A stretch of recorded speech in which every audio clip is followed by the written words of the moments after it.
बुढी भएछ जाने बेला पनि भएन छ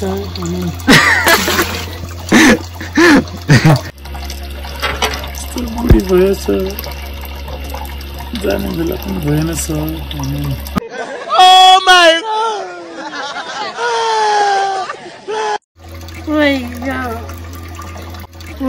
God!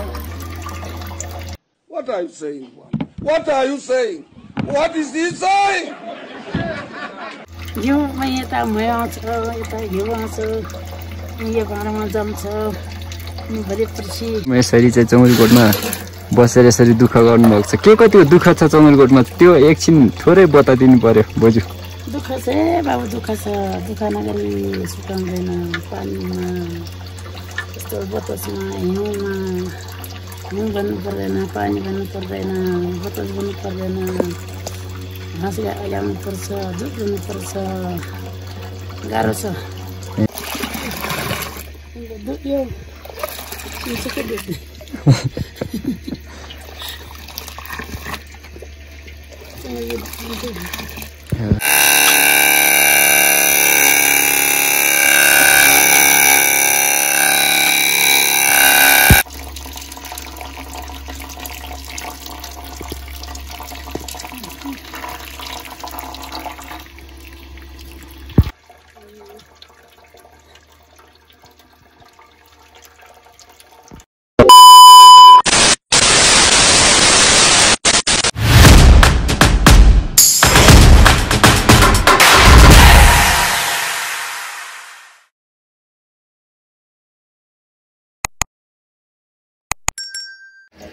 Hope you all guys fine सबैजना सन्चै हुनुहुन्छ र म पनि सन्चै छु आरामै छु आज चाहिँ म माथि यो सुवारे भन्ने ठाउँमा छु यहाँ चाहिँ म आज यता बोजूको चौरीकोटमा छु आज चाहिँ म तपाईँलाई यो चौरीकोटमा चाहिँ छुर्पी घिउ चाहिँ कसरी बनाइन्छ भन्ने बारे चाहिँ म थोरै बोजूलाई प्रश्न गर्नेछु अनि यो प्रश्नको उत्तर सुन्नको लागि चाहिँ बोजूको मुखबाट सुन्नुपर्ने हुन्छ ल अब म यता बोजू हुनुहुन्छ बोजूले यहाँ दुध पेल्दै हुनुहुन्छ सतबार अब म यहाँ सोध्न चाहन्छु बोजूलाई ल बोजू यो मिसिनको बारेमा थोरै भनिदिनु पर्यो अनि कसरी चाहिँ यो घिउ बनाइन्छ छुर्पी कसरी बनाइन्छ भन्ने बारे चाहिँ थोरै बताइदिनु पर्यो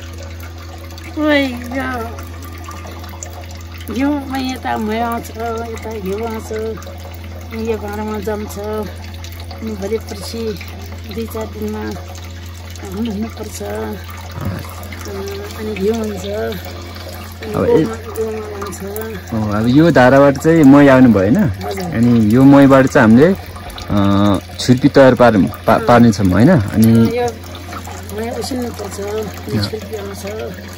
अनि यो चाहिँ अहिले तत्कालको लागि चाहिँ यो चाहिँ अहिले क्रिम बनेर आउँछ होइन यो चाहिँ अनि यो कति दिनसम्म चाहिँ यसरी जमाएर राख्नुपर्छ यो क्रिम चाहिँ घिउ मुस्नुको लागि या बनाउनुको लागि चाहिँ यो 2-4 दिनमा हुन्छ ए 2-4 दिनमा हुन्छ भने चाहिँ यो 2-4 दिन 6-7 दिनमा 2-4 दिनमा हुन्छ मुस्नुका ए अनि अरू जस्तै यो पहिलाको पुर्खौली जमानामा चाहिँ यो मिसिनको सुविधा थियो कि थिएन कति वर्ष भयो तपाईँले यो चौरी पालन गर्नुभयो तपाईँले 15 वर्ष भयो 16मा ठिक हो 15-16 वर्ष भइसक्यो अनि 15-16 योभन्दा अगाडि यो मिसिन आएको थियो कि थिएन या कुनै केमा बनाउनु हुन्थ्यो घिउ छुर्पीहरू चाहिँ कस्तो थियो सुविधा त्यसको लागि चाहिँ हामीलाई चौरी किन्दाखेरि त मिसिनमा नै खेलाउँछ ए अब जस्तै यो पहिला सुन्नेमा आएको छ पहिलाको जमानामा चाहिँ यो कसरी बनाइन्छ भन्ने यस्तो घरमा पर्छ नि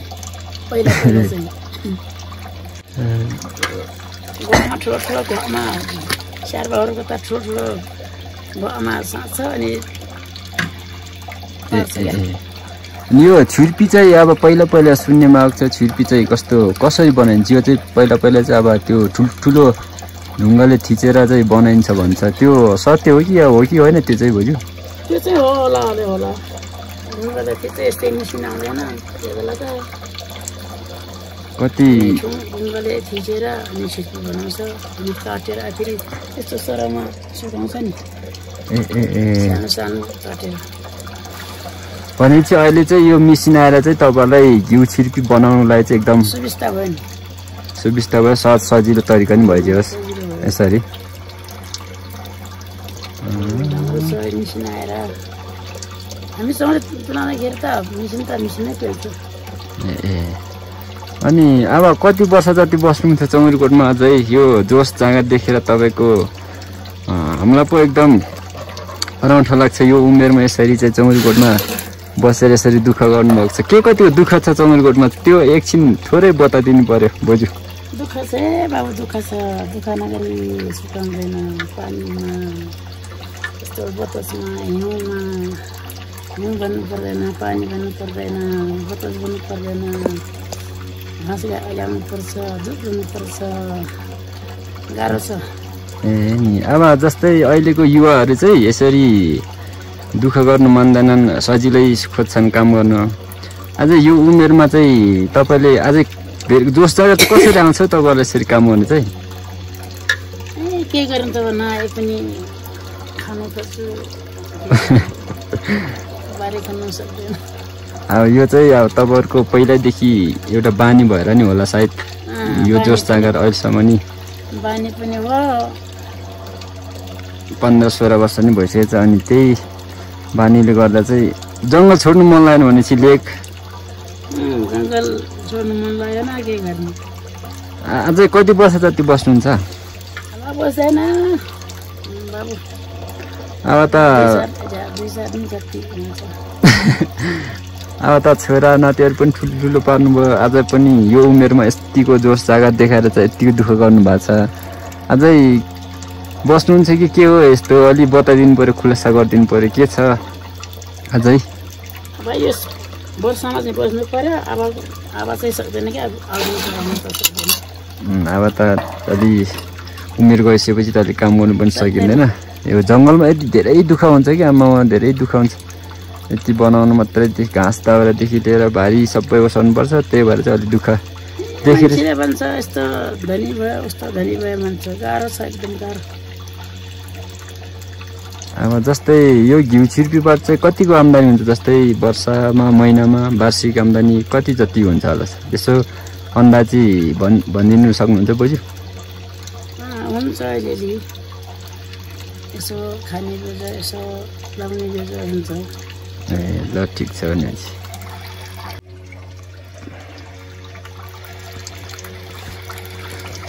अनि अब यो मैले चाहिँ हामीले के उमाल्छौँ होइन? उमालिसकेपछि यसलाई फटाउने एउटा त्यो औषधि हो कि के भन्छ त्यसको नाम?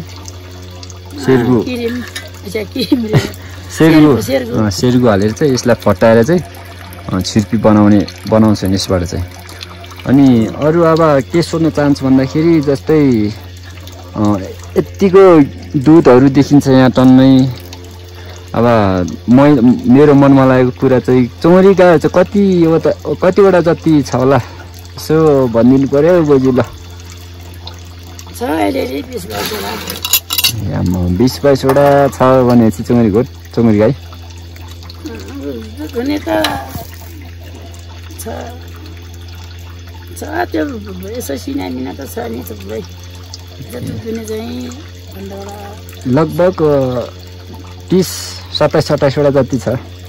अन्त सिनामिना यस्तो त्यो पाकेमा साकेर हेर्दा छ होला नि। ए ल ठिक छ।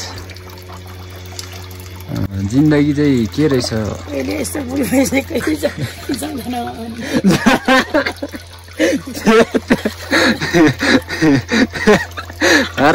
के भन्नु रे बोजू? यस्तो बुढी भएछ, जाने बेला पनि भएन छ।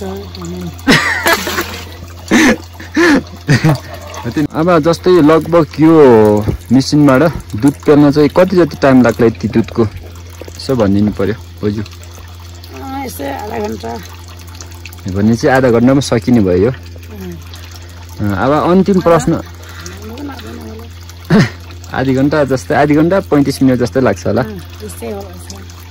अब चाहिँ अन्तिम प्रश्न चाहिँ म के सोध्न चाहन्छु भन्दाखेरि यतिको उमेर भइसक्नुभयो होइन? चौरीकोटमा पनि धेरै 15-16 वर्ष बस्नु भइसक्यो। दुःख कष्ट सबै सहेर चाहिँ अझै पनि दुःख गर्दै हुनुहुन्छ।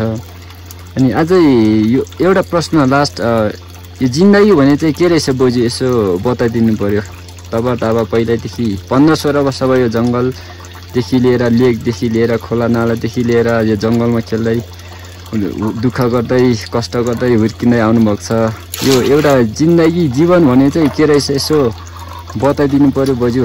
एकदम जीवन त के गर्नु बाबु, यस्तो दुःख रहेछ, सङ्कट गर्नुपर्ने रहेछ, के गर्नु यो दुःख रहेछ, खोइ के अब माछै। ल आजको लागि चाहिँ यति नै। अब म पनि आउँदैन। सकेसम्म हाम्रो बोजूले चाहिँ प्रश्नको जवाफहरू चाहिँ दिइसक्नु भइसक्यो। त्यसमा राम्रो या नराम्रो भए पनि दुःख नमान्नु र हाम्रो बोजूहरू अब बोल्नेदेखि यस्तै हो। बोलीचाली अब पहिल्यैदेखि गोठमा बसेको कारणले गर्दा चाहिँ बोलीमा अलि त्यति मिठास नहोला, त्यसको लागि चाहिँ क्षमा चाहन्छु म भिडियोमा।